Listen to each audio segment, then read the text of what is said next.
Well, I was a hospice nurse for 10 years, and I know that hospice care provides death with dignity and supports the patient and the family through the dying process. So I'm opposed to something as radical as physician-assisted suicide because I don't feel it supports the patient and the family necessarily.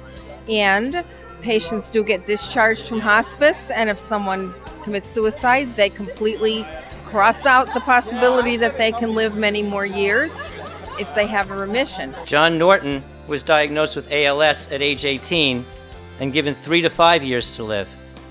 6 years later, the progression of his disease suddenly stopped, and he's alive at age 76 with a wife, children, and retired from a successful career. He writes that if assisted suicide had been legal at the time, quote, I would have taken that opportunity. It's dangerous because medical diagnosis is often wrong, medical prognosis is often wrong, and people can be abused, pushed towards it. There's cost issues. It's just a mess.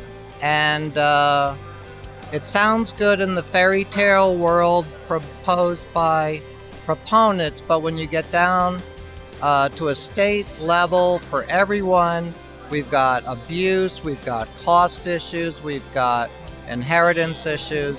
There's just no way for this not to be a disaster. This really leads to opening the door to abuse, which is what happened in the Netherlands and Belgium.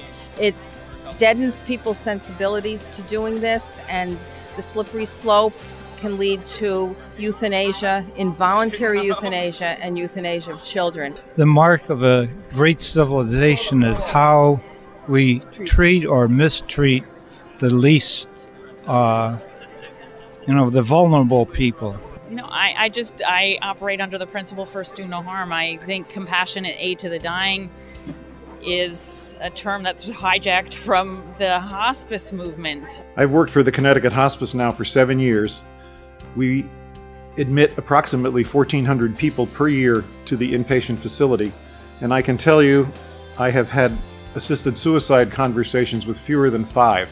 It's clear that relief of symptoms almost always ends the discussion dismissively, that patients do not particularly look for or value a legalized form of self-destruction.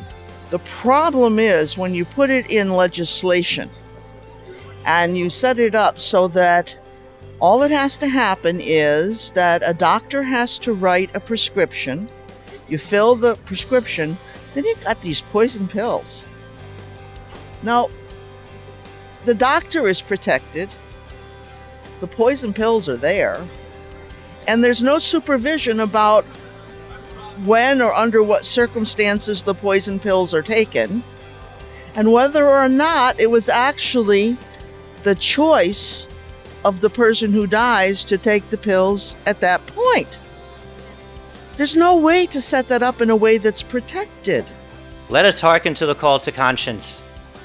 Reject compassionate choices in House Bill 5326, which have far more in common with the selfishness of Ayn Rand than the dream of the Reverend Dr. Martin Luther King Jr.